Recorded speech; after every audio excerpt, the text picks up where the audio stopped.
Right now, while you are listening to this, there is a conversation happening inside you. Not the one you are aware of, not the thoughts you are directing toward what I am saying. The one underneath, the automatic, continuous murmur that has been running since the moment you woke this morning, that runs through every task and every silence and every unnoticed moment of your day, that you have not been listening to because you have been too busy conducting it. That conversation is writing your tomorrow. And tonight I am going to show you how to change it, and what shifts when you do. Not your imaginal practice, not the work you do before sleep. All of that is real, and all of it matters, but it lasts 15 minutes.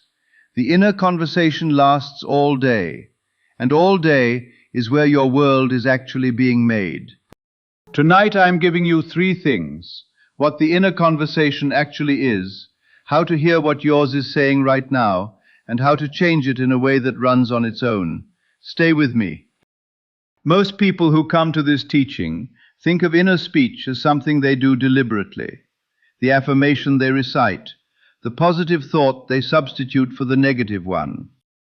That is not what I meant. I know what you are about to say. You do think positively. You have been working on your inner voice. What I am describing is not the voice you are working on. It is the one running when you are not working on anything, when your attention has moved elsewhere and the unguarded self is speaking freely. That conversation is not a practice. It is a revelation. It reveals, with more accuracy than any formal imaginal act, the assumption you are actually operating from. All that a man believes and consents to as true reveals itself in his inner speech. Not in what he visualizes, not in what he intends to think, in what he actually says to himself in the moments when he has forgotten to manage his thinking. That inner voice, the automatic one, the one you do not direct, is the true state indicator, more reliable than the feeling produced in the practice, more accurate than the emotion generated in SATs. Because the subconscious does not distinguish between the deliberate imaginal act and the casual inner murmur, it receives both as instruction with equal weight. This is why results are inconsistent, not because the practice is wrong, because the practice is being overwritten. The practice is the seed, the inner conversation is the soil, and you cannot grow a new crop in old soil. What that automatic voice reveals about the state you are actually in is almost always different from what you believe. Here is how to hear it. The audit. Do it now, not later, right now while you are listening. For the 30 seconds before you pressed play, what were you saying to yourself? Not what you intended to say, not what you wished you had been saying. What was actually running in the background? Was it the conversation of someone who already has the thing they desire? Someone for whom the wish fulfilled is simply the unremarkable background of their ordinary day? Or was it the conversation of someone still waiting, still checking, still managing the gap between where they are and where they want to be? I know what most people find when they do this honestly. Not the affirming inner voice they thought they were maintaining. The worrying one. The one running a quiet, continuous commentary on everything not yet in place. The relationship that has not arrived. The money that has not appeared. The circumstance that has not shifted. Not dramatically, just persistently. The way water finds every crack, quietly, continuously, without announcement. That conversation is the instruction your subconscious has been receiving all day. And the world it is building from that instruction is the world you are currently living in. What comes next is the correction most people never receive, because almost everyone gets it wrong in exactly the same way.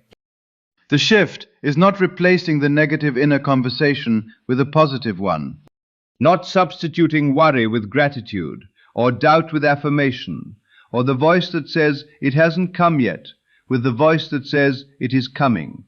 All of those substitutions are made from outside the state, from the position of someone trying to think differently, rather than someone who simply is different. Even a positive affirmation confirms the gap if it is spoken from outside the state. The shift is the conversation of someone who lacks, replaced by the conversation of someone who has. And these are not the same conversation with opposite content. They are different in quality entirely. The person who lacks monitors. They check. They narrate the distance between where they are and where they want to be.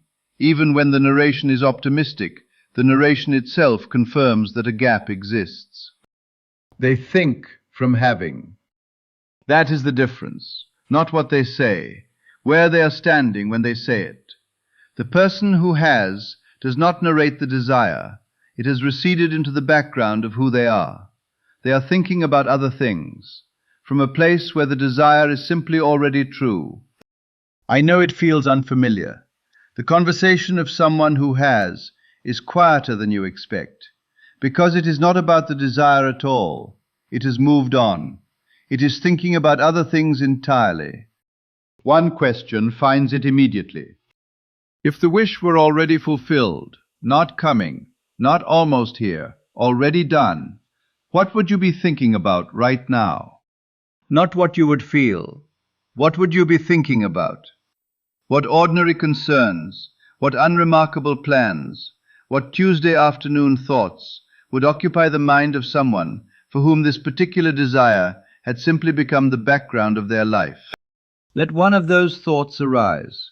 Speak it internally, not as a performance, not with effort, but as the natural expression of someone for whom the desired thing is simply already true. That thought, ordinary, unremarkable, not about the desire, is the beginning of the shift.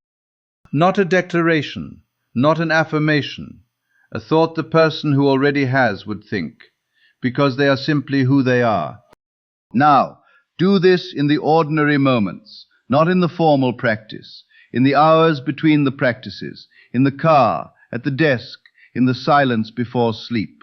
One natural thought from inside the having, spoken not because you are trying to believe something, but because you are inhabiting someone. The outer world is a projection of the inner conversation. Change what you say to yourself in those unguarded hours, and the world has no choice but to reflect it. Not because you have performed the right thoughts, because you have become someone whose natural thoughts are different. Understand, though, that the inner conversation's change is subtle. You will notice a moment, perhaps in your car or at your desk, when the ordinary thought arises on its own. It will simply be there. Take hold of that moment. It is the shift beginning to run on its own. And it begins in the next quiet moment you have, which is this one, right now.